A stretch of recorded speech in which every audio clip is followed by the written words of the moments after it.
Muy buenas tardes a todos. Muchas gracias y bienvenidos en esta tarde calurosa de domingo, donde hay además muchas actividades en la ciudad, pero donde mejor se está sin ninguna duda es entre libros. Así que muchas gracias a todos los que nos acompañáis. Hoy tenemos la suerte de contar entre nosotros con Vanessa Monfort, una persona, y así se lo contaba yo esta mañana, que teníamos muchas ganas de que viniera, que ya con su primer libro de las mujeres, ese primer libro que fue más conocido, donde todos más la conocimos, Mujeres que compran flores, ya intentamos, algunas si las conocéis porque habéis venido con el libro, intentamos que viniera y este año pues hemos tenido esa suerte de que esté con nosotros y nos acompañe. Han sido muchos los kilómetros que ha hecho, hoy está aquí, sigue de promoción, incluso me contaba que dentro de poco puede estar incluso en Corea, con estas crisálidas que seguro que nos van a llevar por muchos lugares. Ella, ya lo saben todos, es periodista, escritora, directora de teatro. Es curioso porque ella no se considera así. Es productora de cine, pero tampoco dice que ella es productora de cine. Es una mujer cargada de proyectos, todoterreno, que mira intensamente con esos ojos, que te va sonriendo siempre y que te escucha todas y cada una de las palabras que se dice. Ya digo que su obsesión por la escritura también la ha llevado a todos esos escenarios para las novelas. Es también directora de fotografía y en sus novelas nos atrapa y también hace con algunos libros que recorramos los lugares por Madrid, esa ruta literaria que ella pues pone pinceladas en sus libros, hace ese juego, ese guiño para que todos pues podamos meternos dentro de sus personajes, nos sentimos atrapados y nos sentimos como un personaje más. Ya digo que ella es una mujer de lenguaje directo, sincera, muy comprometida. Y yo también quiero que hoy, a ver si nos puedes contar algo de esa labor comprometida que hace la escritora. Muchos le conocemos por su lectura, por su escritura, pero detrás hay una gran persona, ya digo, con otra faceta muy importante que a mí me gustaría que hoy destacara. Es una mujer inquieta que le hubiera gustado vivir muchas vidas, todavía puede vivir muchas vidas, y que le hubiera gustado tener ese superpoder para poder hacerlo y estar en todos y cada uno de los sitios. Este libro que hoy presenta, ese sueño de la crisálida, ella nos lo contará. Es la historia importante de una amistad entre dos mujeres, sorprendente, que yo creo que puede también tener, y ahora nos lo contará, algo de autobiográfico, que hemos podido a través de algunos de los personajes de pues, sentirnos como Patricia, poder conocer algunos personajes como Greta, poder meternos en la piel de ellos, incluso recordar algunos de los personajes que van apareciendo en la vida de ellos dos, que nos pueda recordar algo. Una novela, ya digo, muy sentida, muy vital, que trata temas muy serios, pero que es verdad que también nos ha hecho sonreír en muchas de las páginas. Es una novela importante, no sé si son casi 400 páginas. O 525. A mí me han parecido 400, con lo cual seguro que es una lectura. Es buena señal, sí, porque con ella volamos desde Nueva York, nos montamos en un avión, también sufrimos con algunos acontecimientos que le pasan a los personajes, que ahora que la conocemos, pues seguro que Vanessa tiene mucho de Patricia, o Patricia de Vanessa. Ella, ya digo, que está aquí, que en estos días va a seguir recorriendo todos y cada uno de los lugares de España, que ya tiene comprometidas muchas de sus ediciones para ser traducidas a idiomas, ya digo, la han llamado desde Corea. En Latinoamérica está siendo un boom, incluso, pues como yo le decía, se le ha juntado la promoción de aquella novela de las mujeres que compran flores con esta, y ella, pues en esas presentaciones de alguna manera se va convirtiendo en los distintos personajes que tienen, porque ya digo que le hubiera gustado vivir muchas vidas. Es una mujer apasionada, con muchas ganas de contar, con grandes maneras de contar, con un libro. Ella es muy observadora, se van a fijar ustedes, y eso hace que su libro también esté lleno de detalle, de descripciones, y que cada personaje te lo describe de tal manera que yo creo que prácticamente todos lo conocemos, o podríamos decir cómo es Patricia, es así, o cómo es Greta. Yo le voy a dar la palabra a ella porque quiero que nos cuente eso, que le hizo escribir esta novela, una novela en la que a mí me gustaría también que destacaras, o que a mí me ha podido sorprender, ¿no?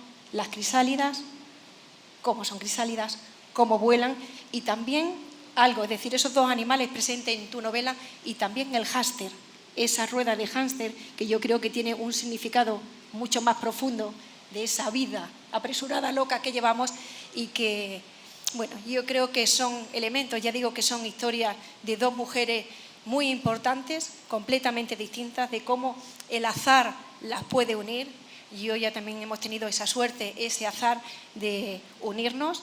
Esta mañana ya hemos podido compartir y le puedo prometer que ya hay algún proyecto adelante que hemos hablado, con lo cual tendremos la suerte de tener a Vanessa Monfort muchas más veces en la ciudad de Badajoz. Así que ya casi la hemos adoptado. A continuación, bueno, pues yo le doy la palabra a ella que nos cuente la novela, y además también se le ha pedido, ella me lo ha dicho, pero a mí me ha parecido una buena idea y ayer también lo pudimos hacer, que nos lea algún pasaje de su libro. Yo creo que es la mejor manera, ¿no?, de que un escritor, con ese sentimiento que ella ha puesto cuando escribía, que también lo ponga en su voz, que seguro que hace que nos sintamos mucho más cerca. Vanessa, muchas gracias por aceptar la invitación a la ciudad de Badajoz. Todo tuyo en esta tarde calurosa. Gracias. Pues muchísimas gracias. Qué introducción, ¿ahora qué digo yo? Muchas gracias por, yo diría más que tarde calurosa, cálida, porque estoy segura de que ese va a ser el encuentro que vamos a tener. Yo, si tuviera que escoger las palabras de un lector o un lector ideal, escogería a esta mujer. Okay. Yo, vamos, es que firmaría ya por escuchar esto muchas veces. Para eso escribimos, ¿no?, para encontrarnos con los lectores. El sueño de la crisálida es casi el resultado de mujeres que compran flores, porque a pesar de que tengo 5 novelas con esta y 15 obras de teatro, digo que es el resultado porque con esta novela cumplo 20 años de profesión, que el otro día lo pensaba, digo, madre mía, se me ha caído el carnet de identidad cada vez que digo esto. Pero sí, 20 años desde que escribí y estrené mi primera obra de teatro. Y Mujeres que compran flores es uno de esos sueños que uno tiene cuando empieza a ser escritor. De repente una novela por el boca a oreja, que yo no sé por qué se dice boca a oreja, antes se decía boca a boca siempre, y era más bonito, ¿verdad? Vamos a decir boca a boca, aquí entre nosotros. Bueno, pues por el boca a boca de los lectores, de repente a partir de los 6 meses de su publicación, empezó a venderse y a venderse y a venderse. Y yo recuerdo cuando entramos por la segunda edición, ya estábamos haciendo una fiesta, tal y como están las cosas en el mundo editorial, y ahora cuando veo que llevamos 22 y 15 países, es que apenas nos lo podemos creer. Ahora sale en Corea. Entonces, ¿qué quise hacer yo después de eso? Me preguntan mucho los periodistas, ¿hay presión editorial después de un éxito como Mujeres que compran flores? Digo, lo que hay es ilusión toda. Yo presión editorial he sentido siempre. No nos engañemos, eso no es nuevo.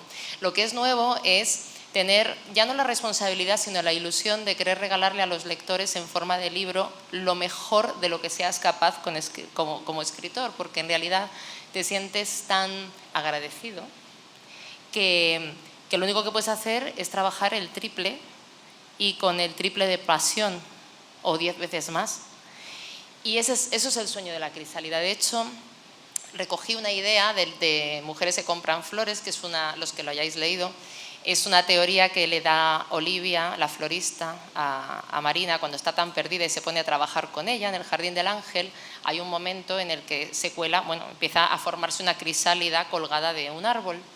La otra está a punto de matarlo y la florista le dice, estás loca porque es un milagro vivo, y le empieza a explicar qué es una crisálida, que es realmente un milagro de la naturaleza, ¿no? Un animal que se rebela contra su destino, se rebela contra la naturaleza a 360 grados. Digamos que una crisálida es lo opuesto a la resignación. Tú has nacido oruga, ¿vale? Estás arrastrándote por la tierra y un día te construyes una cápsula de seda. Para eso es necesario detenerse y el silencio, porque si no, no hay transformación posible.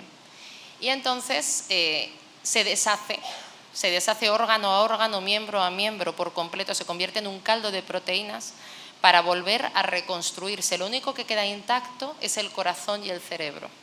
El corazón para seguir latiendo, para seguir viva, y el cerebro para conservar la memoria de lo que fue. Fijaos qué metáfora tan hermosa, ¿no?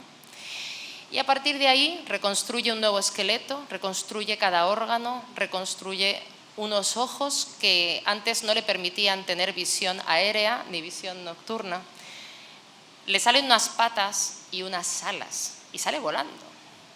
Es decir, es un milagro vivo, ¿no? Con lo cual, yo con esa teoría dije, qué bonito si yo pudiera relatar la transformación de uno o varios personajes para que el lector los acompañara de la mano. Pero claro, eso forzosamente tiene que ser un cambio traumático, porque nadie le ha preguntado a la pobre Crisálida lo que vive ahí dentro, ¿verdad? Pero tiene que ser terrible. El caso es que en esas estaba, justo en la promoción de Mujeres de Compran Flores, pensando en cómo afrontar una novela sobre ese tipo de transformación radical, cuando me encontré a una mujer, o más bien ella me encontró a mí, que daría lugar al personaje de Greta en la novela. No me la encontré en un avión, como pasa porque ahí entra ya literatura, ¿verdad? No vamos a hacer tampoco una transcripción de la realidad. Pero ella apareció en mi vida de una manera totalmente casual. Ella no sabía que era escritora, yo no sabía lo que ella había sido, porque ya era otra cosa. Y me empezó una tarde, después de una obra de teatro de las mías, salí, y en vez de tomarnos algo con los actores, pues yo me quedé con otra gente. El caso es que esta mujer se me puso a hablar, cosa que no es rara en mí, porque nosotros nos reímos mucho cuando se lo contaba a Paloma antes, pero si yo tengo un superpoder en esta vida, escribir, eso lo decidirán los lectores, pero aquí voy a decir cuál es. Es que todo el mundo me cuenta su vida, pero cuando digo todo el mundo es todo el mundo. Es decir, yo en una conversación de ascensor, esto es real, como creé un poco de empatía con la persona, del primero al sexto piso, esa persona me puede haber contado una intimidad sin conocerme de nada. Pero esto me pasa desde pequeña, o sea, esto es una cosa que es habitual.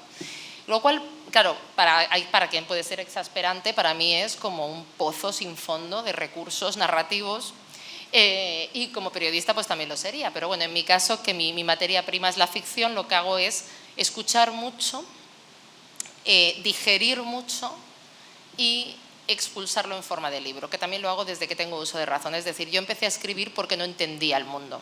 Como no lo entendía, cada vez que no entendía algo, en vez de me regalaban diarios sin pararse con los niños, ¿no? Un diario. Y yo no hacía más que escribir cuentos y cuentos. O sea, es decir, a mí la transcripción de la realidad, lo que era un diario, no me interesaba absolutamente nada. Yo no entendía algo y lo transformaba en un cuento. Luego lo leía y decía, ahora ya lo entiendo. Bueno, pues esto es lo que hago con los libros. Y si de paso lo entiende alguien más, pues fenomenal. El caso es que esta mujer me contó que había sido exreligiosa, o sea, que era exreligiosa, había sido religiosa en una congregación durante 15 años en régimen de semiclausura. Claro, es que era un universo tan distinto al mío y tan dispar, que es que yo decía, pues que me podrá contar cómo voy a generar empatía con esta mujer, que yo tengo familia católica y tal, pero bueno, evidentemente no es lo mismo, ¿no?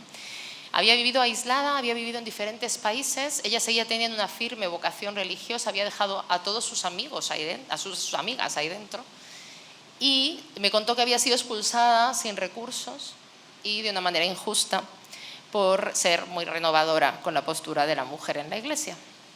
Entonces pensé, bueno, esta historia, claro, en ese momento cuando me empezó a contar su historia, yo además me acababa de separar no hace mucho, que no es que yo me he separado, y me dijo, yo me he divorciado de Dios. Pero que tú oyes eso y te quedas perplejo, dices, bueno, o sea, esto es, o sea. Entonces decidí escucharla. Lo que me contó esta mujer fue tan tremendo y tan valiente, que al final de esa noche le dije, yo no sé si tú has pensado en escribir esto, si tú quieres escribir esto, yo te apoyo pensando en apoyarla a que lo escribiera ella, ¿no? Porque me pareció que era una historia dura, pero era una historia muy bonita, muy necesaria, y era una mujer que estaba preparada para hacer mucho bien todavía, ¿no? Y en plena transformación, y ahora os diré por qué. Y cuando me dijo que no, seguimos en contacto, y un día le dije, vale, pues entonces me gustaría que esta fuera mi siguiente novela. Ella no sabía que yo era escritora, todo esto. O sea, esto fue así. ¿Qué pasó? Que yo empecé a entrevistarla y lo que iba a ser una historia, en principio, que iba a estar más centrada en lo que esta mujer me había contado, se acabó centrando en otra cosa. Porque esta no es una novela que sea una crítica a la Iglesia, ni mucho menos, sino a determinados grupos humanos que no aceptan la renovación, a lo mejor, en el caso de que esta mujer lo único que quería a lo mejor era que pues, una mujer muy preparada pudiera dar o dirigir, igual que un religioso, un retiro espiritual. Ni más ni más. Y así como en la primera comunidad donde ella había estado esto se llevaba bien, e incluso la consideraban la esperanza de la congregación, dio en grupos humanos, como podría pasar en cualquier otra profesión, si lo llamamos profesión, aunque esto sea más que una profesión, donde eso pues, es atacado, ¿no? Y es atacado ¿por qué? Porque es distinto. Normalmente en España yo siempre digo que no nos gusta lo que destaque por arriba o por debajo, generalmente lo cortamos, ¿no? Entonces ya te dejan que destaques en algo cuando has llegado a algún sitio, y ahí ya puedes ser raro, excepcional o lo que sea. ¿Por qué me interesó esta historia y por qué me di cuenta que no era una historia sobre la mujer en la Iglesia? Porque lo que más me interesó de Greta fue cómo se estaba transformando. Es decir, esta era una mujer que a medida que yo la iba entrevistando durante un año, iba cambiando su aspecto físico. Claro, había vivido en un universo que era totalmente diferente al nuestro. Nunca había tenido un pelo que tener que peinarse, nunca había tenido que combinar los colores, no sabía cómo tenía que pagar con una tarjeta de crédito, nunca había alquilado un piso, nunca, como siempre había tenido un visado de religiosa, nunca se había sentido inmigrante, tenía que hacer de repente una cola de inmigración, no entendía por qué yo estaba todo el día con un móvil en la mano corriendo como una desesperada tras mi propia vida. Claro, yo su vida la consideraba muy kafkiana, cómo había podido vivir así, pero claro, me empecé a dar cuenta que a través de su mirada, la que no entendía cómo podía vivir yo así era ella. No. Con lo cual fue muy interesante porque era como haber conocido a un alienígena, a un marciano que hubiera llegado a nuestro mundo con 33 años. Y entonces se empezó a dar un proceso curioso en el cual yo también empecé a decir, claro, es que no es normal que todos vivamos tomando somníferos por las noches o como mínimo valeriana para poder conciliar el sueño. No es normal que la gente hasta en los pueblos tenga ansiedad.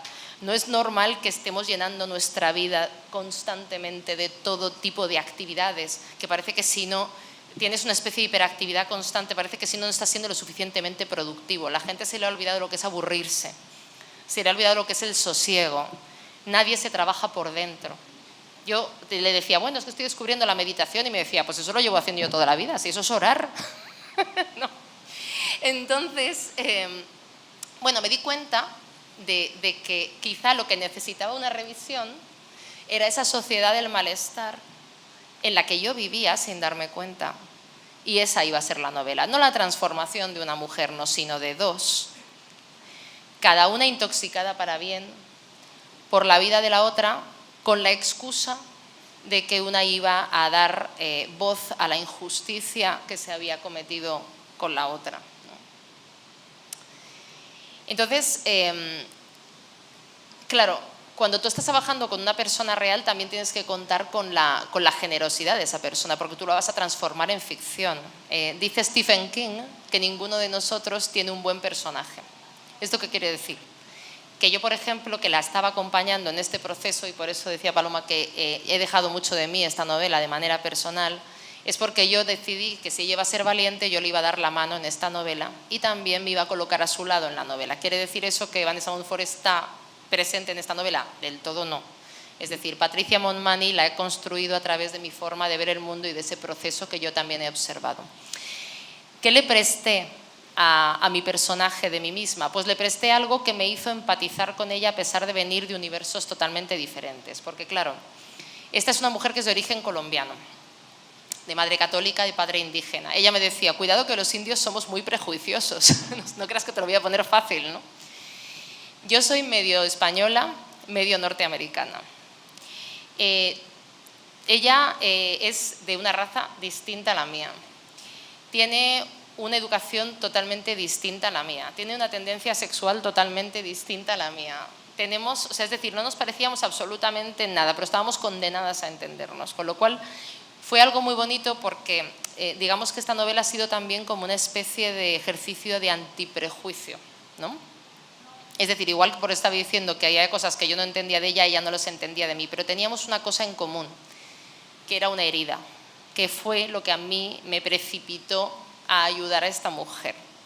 Los que me han leído saben que yo normalmente, en mis 5 novelas, ya no en Mujeres que compran flores, hablo mucho de mujeres que hacen cadena, en este caso de personas que hacen cadena, porque El sueño de la crisálida habla de transformaciones, no es una novela que hable de temas de género, de mujeres, no. Así como Mujeres que compran flores, sí, El sueño de la crisálida habla de seres humanos.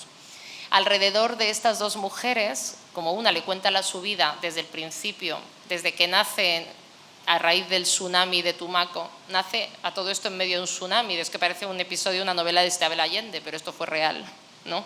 De que el mundo rompió aguas directamente y ahí, siendo un bebé de días, se quedó agarrada al cuerpo de su madre y no se despegó cuando se los llevó la ola. O sea, fue una cosa espectacular, o sea, ya empieza así. Por eso decía que no todos tenemos un buen personaje literario y afortunadamente es así.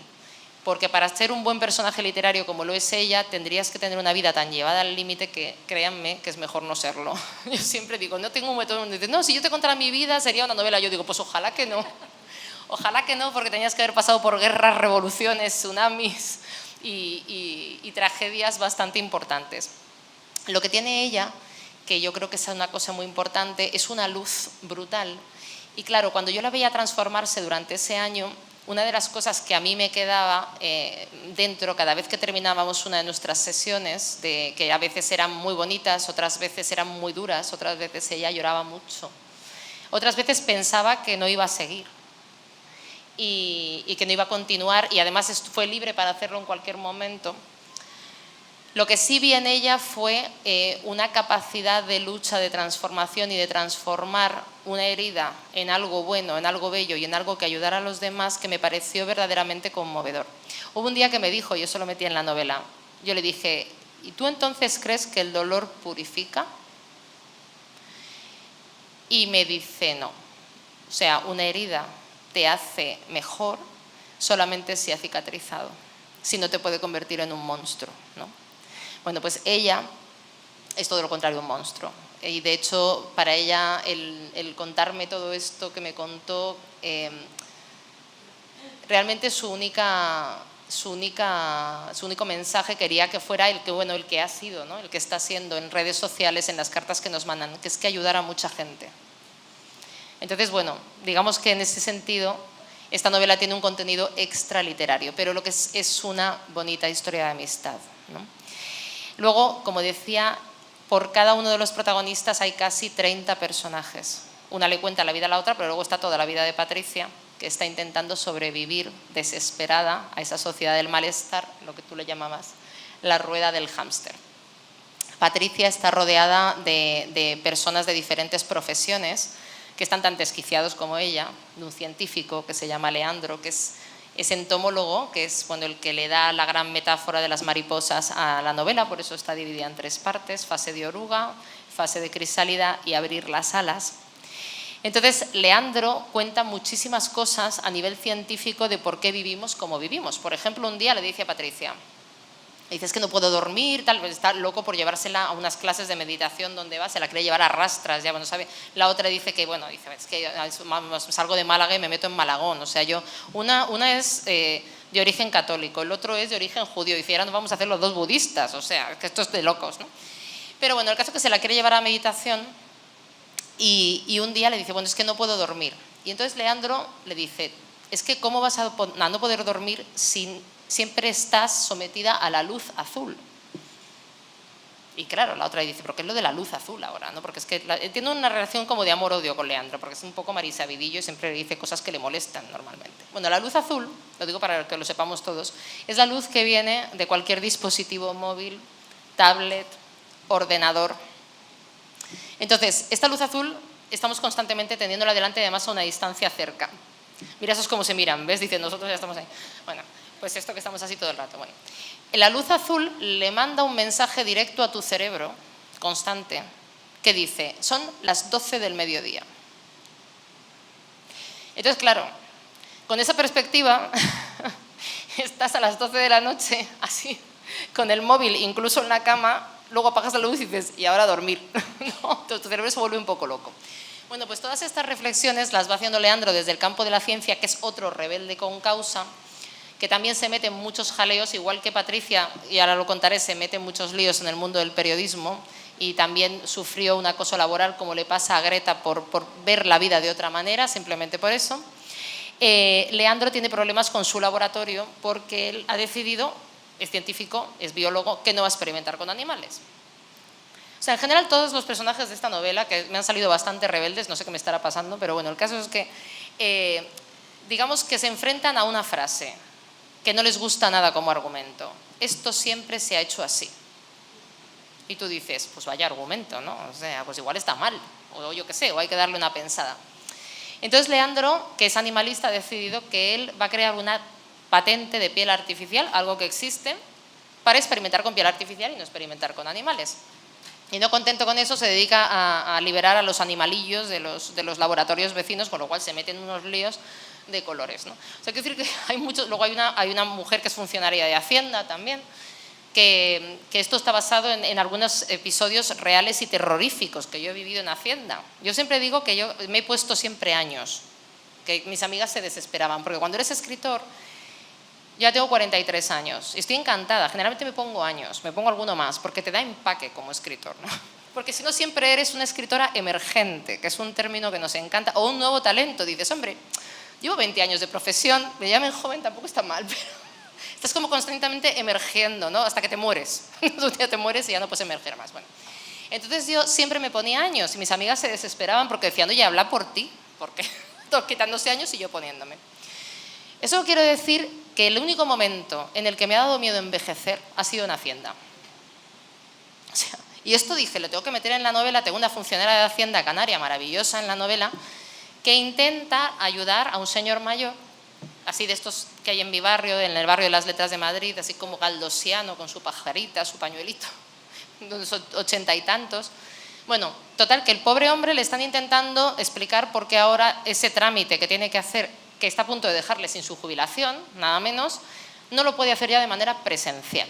Y el pobre hombre estaba sentado medio bizco mirando a la funcionaria sin entender qué era eso de la operación telemática, en qué portal se tenía que meter, que Google no, que mejor Firefox porque tenía cortafuegos. Y el pobre hombre decía, cortafuegos, o sea, estaba aterrorizado. Y yo estaba al lado diciendo, no, o sea, yo no me quiero hacer mayor. Si ya no me entero de lo que me está diciendo esa funcionaria, ¿cómo se va a enterar este pobre hombre, no? Entonces, claro, yo decía, pero ¿por qué no hay un plan B? Es decir, que tú puedas hacerlo telemático, ¿verdad? O puedas también, si no te aclaras, tener un ser humano al otro lado que te mire a los ojos con cierta empatía y contarle tu problema, sobre todo cuando te enfrentas a algo tan grave. Es decir, esta novela va mucho. Cuando hablo de la sociedad del malestar, hablo de todas esas cosas que Greta tampoco entiende, porque ha estado 15 años aislada, y que de repente se tiene que adaptar a toda velocidad a un mundo en el que nosotros nos llevamos tiempo adaptando y tampoco nos adaptamos. Es decir, a una tecnología que aísla en lugar de acercarnos, que hay un buen uso de la tecnología y un mal uso, igual que hay un buen uso del vino tinto y un mal uso, ¿verdad? Nos tomamos una copita, pues fenomenal para conocernos. Nos tomamos una botella al día y una cirrosis segura, o sea, de aquí a nada. Entonces, lo del plan B a nivel de tecnología me tiene muy obsesionada y se lo quería prestar también a la novela, porque creo que nos estresa y creo que nos aísla y creo que no es bueno. Y además es algo que creo que deberíamos de empezar a revisar. Dicen que los sociólogos y los psicólogos que los niños empiezan a tener graves problemas de empatía porque se comunican mucho por WhatsApp. Y claro, los mensajes, un mensaje no llora, un mensaje no se ríe. Con un mensaje se organizan, y vosotros lo sabéis, unas trifulcas. Hay gente que deja su relación por WhatsApp. Yo tengo una amiga que el otro día su hijo le estaba mandando desde el dormitorio WhatsApp a la madre que estaba en el salón y decía, nos estamos volviendo todos locos. O sea, quiero decir que un mensaje te puede acercar. Por ejemplo, yo que he vivido fuera, en otro país, es fantástico porque yo a veces llamo a mi madre o a mi novio y estoy haciendo unas lentejas. Oye, mamá, ¿cuándo se echaba el no sé qué? Oye, le meto romero. Y entonces cojo el WhatsApp, la pongo por Skype y estamos haciendo las lentejas juntas. Pero claro, si mi madre vive a 10 minutos y sigo utilizando el WhatsApp para comunicarme con ella en vez de ir a verla, pues probablemente tenemos un problema, porque estoy sustituyendo.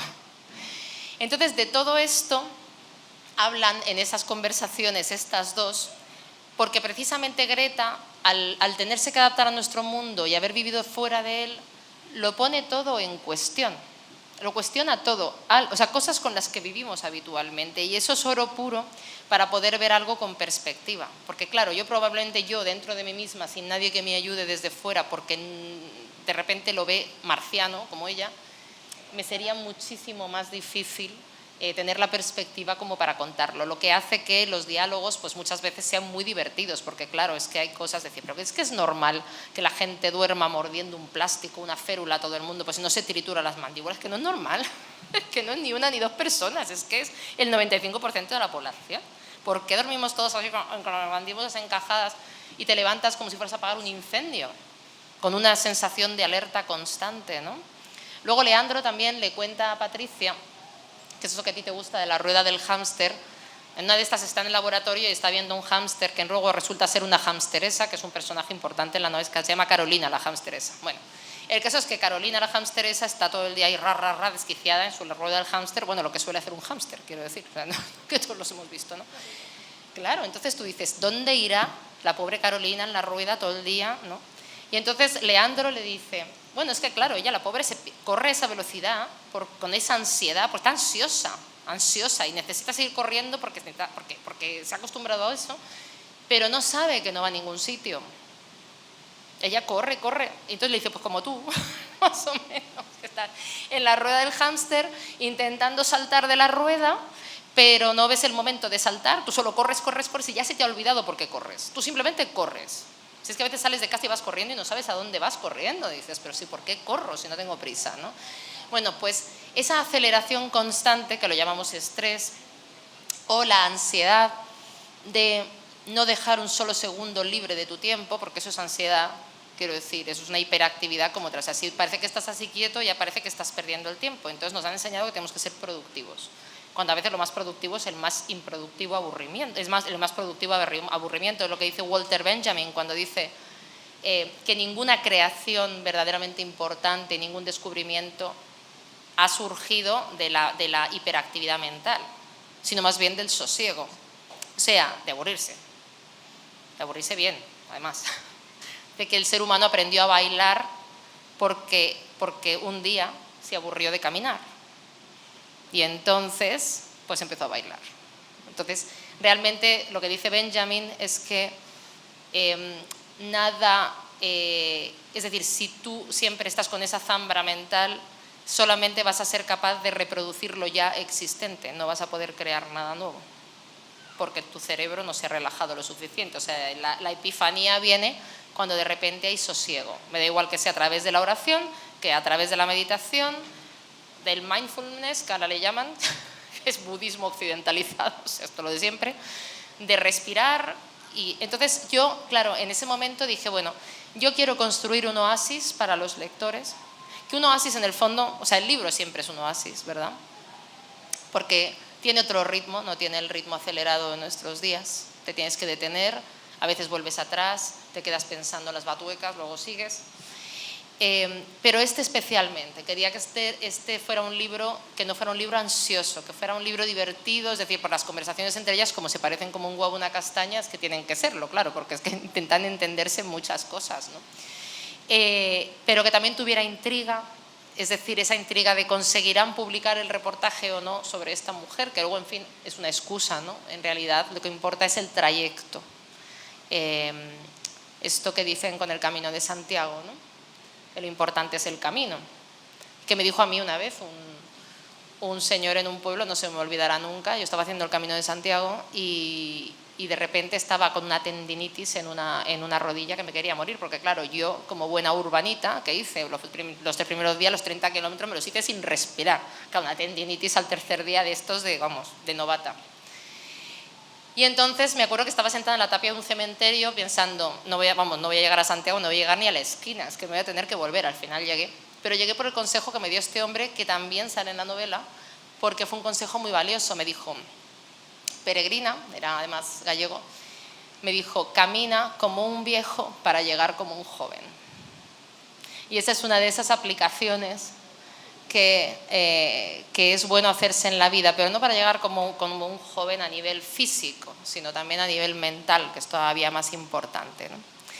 Entonces, bueno, todas estas cosas atraviesan el sueño de la crisálida, pero lo había dejado en el momento que decía que quería que fuera un oasis, quería que fuera un lugar donde, como decía una lectora mía, se está muy a gusto aquí dentro.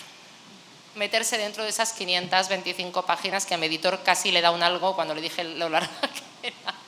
Pero luego entendió por qué, es que claro, son 2 vidas con muchos personajes, porque luego está el centro de meditación, donde hay muchísimos personajes que están todos fatal, están todos buscando ese lugar donde respirar. Pues hay una enfermera que está en urgencias y que también no le gusta cómo se tratan a los enfermos y que también es otra rebelde con causa. Está la propia maestra de meditación, está pues un chico paralítico que también han ocurrido muchísimas cosas, pero que ha hecho de ese trauma algo mejor, se ha convertido en algo mejor también y más libre a pesar de su silla. Es decir, quería construir una serie de personajes. Los que me conocen saben que a mis personajes siempre me gusta mirarlos con ternura. No todos corren la misma suerte, pero no me gusta deprimir a nadie. Es decir, me gusta hablar de cosas importantes, a veces son duras, pero creo que para hablar de la oscuridad del mundo se hace mucho mejor desde la luz y desde la ilusión y desde algo constructivo, ¿no? Entonces, en este caso, estas 2 mujeres se van a encontrar en un avión cuando una ha sido expulsada hace no mucho, pero ya está en su proceso de reconstrucción, y la otra siente empatía por lo que le ha ocurrido a Greta, porque dejó el periodismo por un motivo similar, también por ser contestataria y no pasar por según qué cosas. Y esa herida las une. Claro que una la tiene mucho más lejos que la otra y está en condiciones de ayudar porque sabe que ella no denunció ese acoso laboral en su momento. Hablamos todo el rato de acoso laboral, no sexual, ¿eh? O sea, lo que le llaman un mobbing, ¿no? Que ahora desgraciadamente es una pandemia. Y claro, todos estos maltratos que al final lo que intentan es someter a una persona que disiente de lo establecido, del consenso, aunque sea para bien.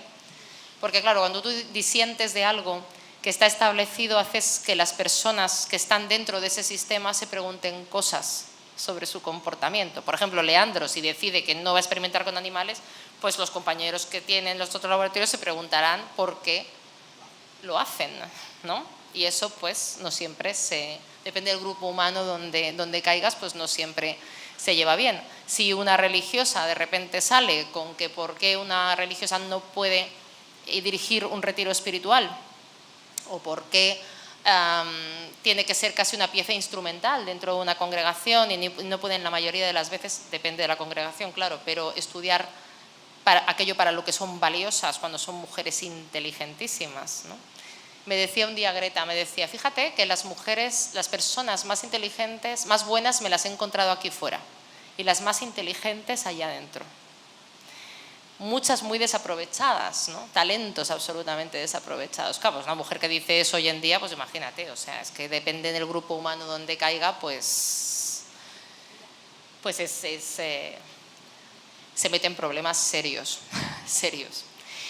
El caso es que, bueno, aparte de que era una cosa que se podía revisar, yo creo que lo que tienen en común todos estos personajes es que han decidido enfrentarse a esto siempre se ha hecho así y no les sirve como argumento, aunque vaya a ser, pues como el de la crisálida, un proceso a priori doloroso, pero les vamos a encontrar en un momento en el que eso les sucedió en el pasado, por aquello que decía de coger a los personajes en el camino hacia la luz, y vamos a ver en qué se van a transformar esas crisálidas, que no es una, son muchas, porque hay muchos personajes que están en la misma situación.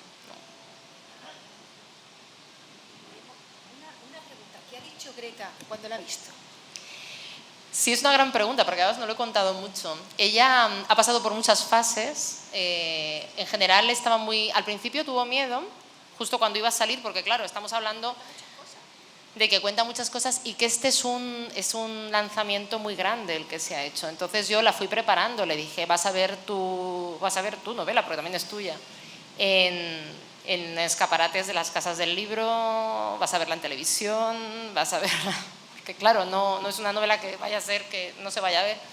Incluso en algunos otros países, yo los capítulos que podían ser más duros se los leía a ella de viva voz. Quedábamos a comer, a cenar, cuando yo estaba fuera se los leía por Skype, pero que la mayoría de las veces quedábamos para que no tuviera que enfrentarse al impacto de leerlo, y ya le dije en todo momento que si quería que cambiara algo o si se arrepentía de algo que me hubiera contado, que lo quitábamos. No quiso contar ni una coma, ni una coma. En algún momento se emocionó mucho.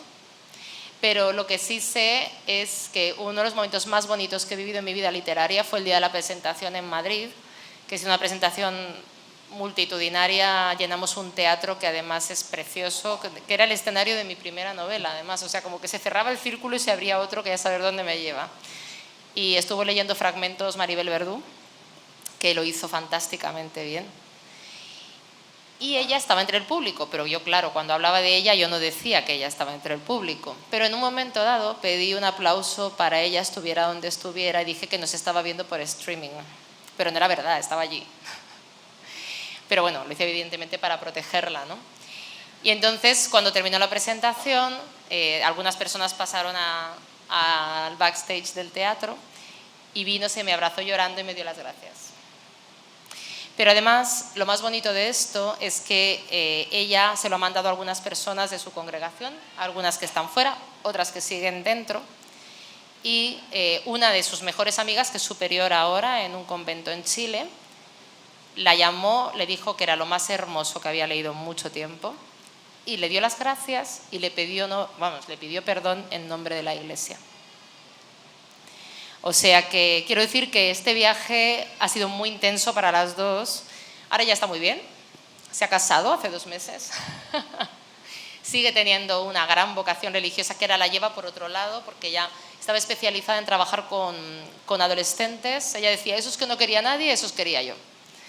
Y bueno, la apartaron de su camino de alguna manera, bueno, de todas las maneras posibles, porque claro, a ti y a mí nos echan de una empresa y nos han echado, pero a ti te echan de ser religiosa y es que no te puedes ir a otro sitio, ¿no? Es así. Pero ella sigue haciendo una labor muy importante a través de ONGs, es que es una persona tremendamente luminosa que puede ayudar a mucha gente, ya está ayudando a mucha gente con la novela, con lo cual, pues bueno, yo estoy muy orgullosa de ella. Ya les digo que es una novela valiente, en todos los aspectos, tanto en el de Greta como en el de Patricia. Ahora, si os parece bien, le pedimos que nos ponga voz a algunos de los personajes que seguro que nos van a atrapar. A ver qué os leo. A ver.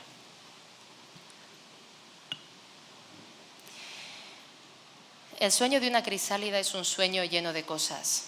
No es un sueño inactivo. Es un tiempo muerto en el que se opera un proceso solitario y milagroso, en el que es necesario detenerse y el silencio.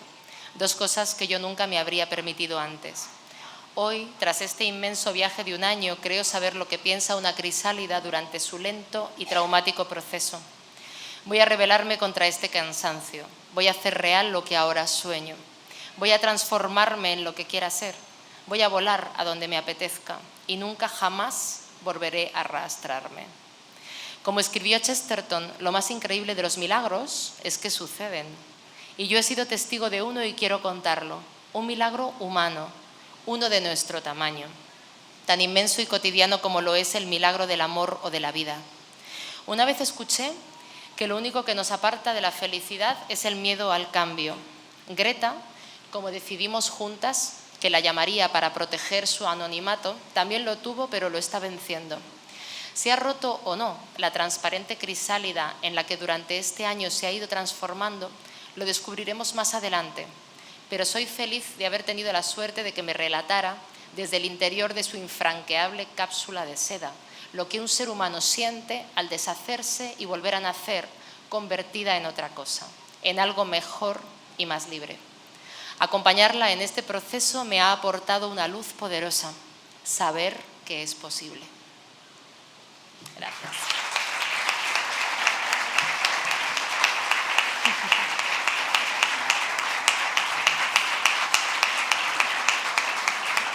Gracias. Darte de nuevo, Vanessa, las gracias por acercarnos, por hacernos partícipes, por hacernos reflexionar, yo creo que más de uno hoy intentaremos bajarnos de esa rueda de hámster, de intentar dejar el móvil, aunque sea por una noche, antes de dormir, de pararnos a conocer bien a las personas, a ser empáticos, a tener ganas de que nos cuenten, porque muchas veces nos encontramos a la gente lo que queremos hablar y que nadie nos cuente rollos que nosotros, es verdad. Cambias la mirada. Cambias la mirada, lo evitas, ves al vecino, sales corriendo que no coincida contigo en el ascensor. Por eso yo creo que en estos días también frenéticos, agradecerte de verdad, de corazón, que nos hayas hecho parar, que nos haya hecho reflexionar y en esos temas tan importantes, ya digo, tomarnos con la seriedad que tienen que tomarse. Ya digo que hay que ser muy valientes. Gracias también por darnos esas alas a los que estamos en distintas facetas de nuestra vida, a plantearnos la vida como tenga que venir, pero tomando esas riendas con toda la tranquilidad que nos pueda dar la vida.